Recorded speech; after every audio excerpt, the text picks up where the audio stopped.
Hi everyone.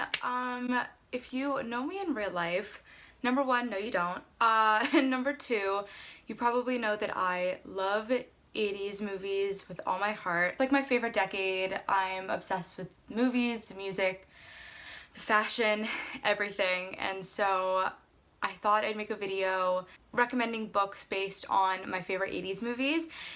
Sometimes I often find myself, even like when I read something or watch something, subconsciously comparing it to one of my favorite 80s movies. So I thought I'd do that.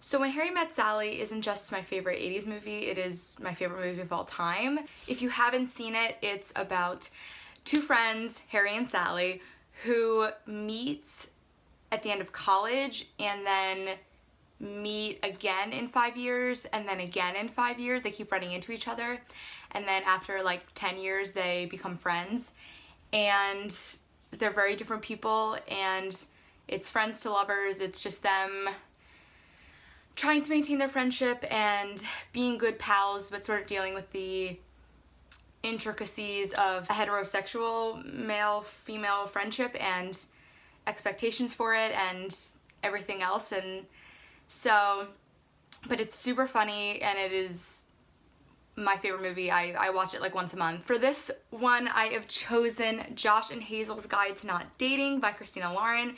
This is pretty fitting because it's my favorite adult rom-com book.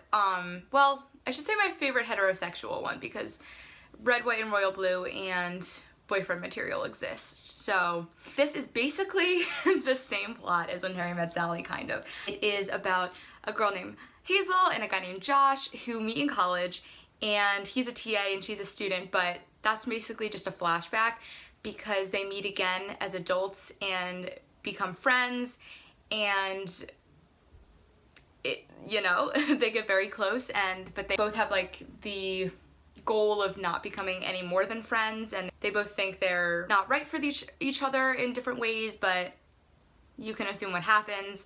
But it is hilarious, heartwarming, so fun to read, and it's my book version of When Harry Met Sally, which is why I love it so much, maybe, because it is basically the same plot, except the characters are very different in terms of their personalities and everything, and obviously it's modern, it's not in the 80s, but it has one of my favorite male-female romance personality combinations, where the woman is like really wild and quirky and foul-mouthed and inappropriate and sort of just speaks her mind, and the guy is like more reserved and uptight, and I just love that.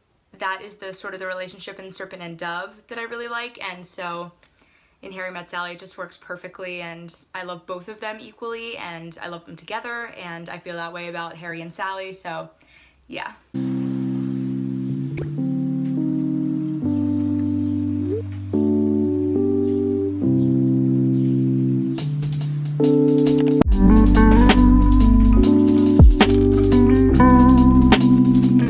So I am wearing my Save Ferris shirt, and I don't know if you can see my Save Ferris earrings. These are his. This is the iconic vest, and on this one it just says Save Ferris. But Ferris Bueller is one of my other favorites. If you haven't seen it or don't know about it, it is about a guy named Ferris who's like this ultra popular, magnanimous guy who skips school one day. It's set in this one day of him just skipping school with his friend Cameron and his girlfriend Sloane, and they just go on this adventure skipping school, and the principal's after them, and they're just doing their thing and hiding from their parents and from the principal, and just trying to have a good day. And it's coming of age, and it's funny, but it's also super sweet. It has really sweet moments. And for this one, I've chosen Red, White, and Royal Blue by Casey McQuiston. I lent my copy to my friend, but this is probably one of my favorites. It is about the president's son. If a woman had won the 2016 election, imagine. He's the president's son, and he falls in love with the Prince of England. And it is about their romance, and it's about how they're dealing with like the politics of it and the secrecy and everything. And I know at first you don't understand any connection to Ferris Bueller, but when I read it, it's really about the friendships in the book, not the romance, that make me think of Ferris Bueller, because there's this thing called the White House Trio, which is what the media calls Alex and his sister and the vice president's daughter. They're like this little friendship trio, so it reminded me of the trio in Ferris Bueller. And they're just so funny and iconic, and it just made me think of Cameron, Sloane, and Ferris.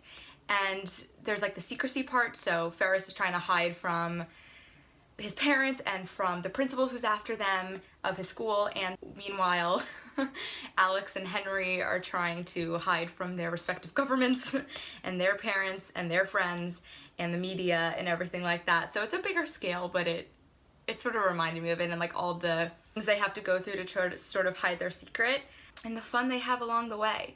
But it's like really that larger than life main character that Ferris is. Like, even if you haven't seen the movie, I feel like you've heard of Ferris Bueller. He's just an icon in every way.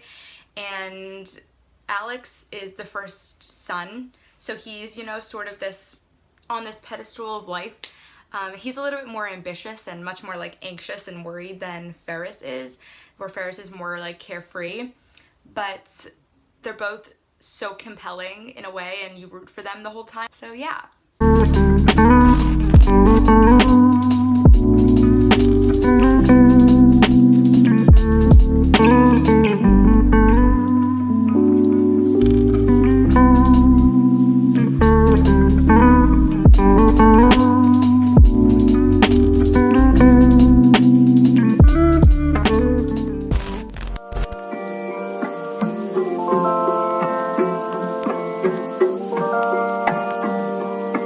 So The Breakfast Club is about 5 kids who each get detention and who are each from different social cliques or social groups. We have the nerd, the weirdo, I think that's what they call her, the freak.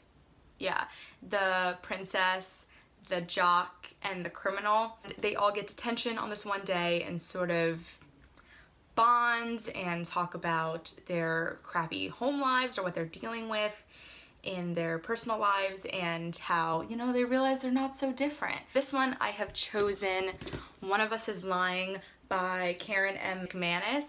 I feel like this might be a cop-out because it was literally marketed as Breakfast Club with murder, but it is definitely like supposed to be reminiscent of the Breakfast Club, because it is 5 students walk into detention, and not in this copy, but in the hardcover copy, they literally have the front be like princess, the nerd, the criminal. You know, each of the 5 kids sort of fit into those categories. The only thing is that the weirdo, I guess, is this guy named Simon. And Simon is the creator of this like gossip blog for their school that like says everyone's secrets and everything. And during detention, he ends up dying. So the rest of the story is these other 4 bonding, trying to figure out what happened, deal with the police and the investigation and their own personal lives. And so it's very Breakfast Club with murder. That's literally what it is. Like, they realize they have more in common than they think, even though they're all from different groups. Forgot my birthday. Classic. This is the single worst day of my entire life.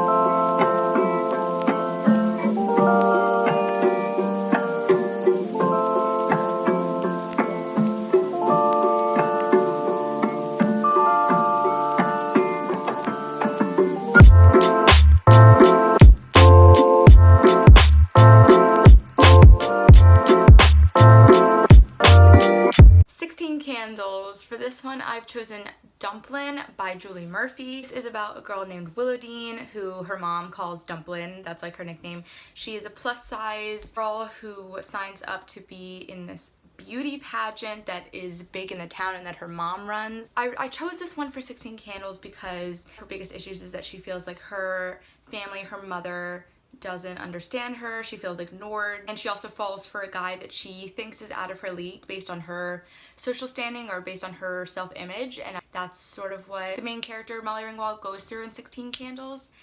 And they're both trying to change either their self-image or what other people think of them throughout the book/movie, and I think that's what I connected them on.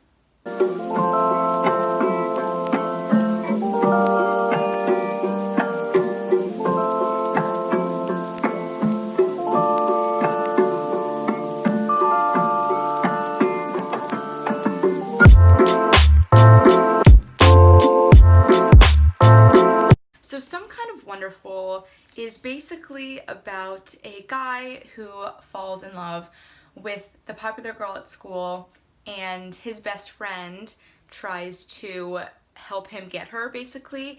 And it's just a classic where the guy at the end is like, oh shoot, I can't believe I haven't seen my best friend all along for what she is, which is ugly. No, which is someone for him.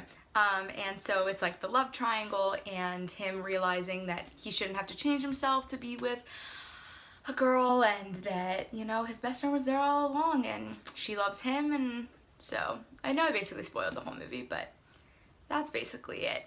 There are other things that happen, but the love triangle is what I connected to Felix Ever After by Case and Calendar. The love triangle in this follows a similar pattern in terms of, like, he meets this guy, he tries to be with that guy, and then at the end he's sort of like, oh wait, is my best friend in love with me?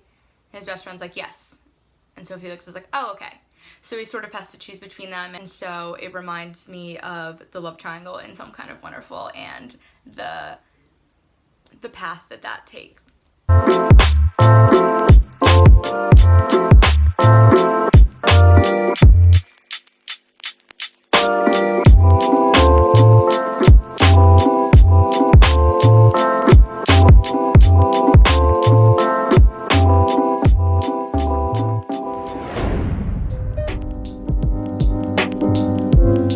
Vacation. National Lampoon's Vacation is one of my favorites ever. If you haven't seen them, I don't know what you're doing. They're so funny. There's 4 of them. Skip Vegas Vacation. There's Vacation, Christmas Vacation, which is probably my favorite. Oh, it's so hard. But Vacation, Christmas Vacation, and European Vacation, they're all so funny. The original Vacation, the son is played by Anthony Michael Hall, who was in Breakfast Club and 16 Candles. So he and Molly Ringwald basically dominated this age of movies. But Vacation is about a family, the Griswolds, who embark on this 2-week road trip from Chicago to California to go to what is supposed to be like Disney World, I guess. It's called Wally World. And just so much chaos ensues. The craziest things happen, and it's insane. For this, I've chosen Hello Girls by Emily Henry and Brittany Cavallaro. I chose this one because it has the road trip where everything goes wrong. It's about 2 girls, Winona and Lucille. They are 2 girls with very different backgrounds, but each have very hard home lives. They're both just sort of fed up with their home lives and their best friends, and so they decide one day to just sort of leave. So they run away. It's very Thelma and Louise-esque. Should they have been gay? Yes. But that's for another time.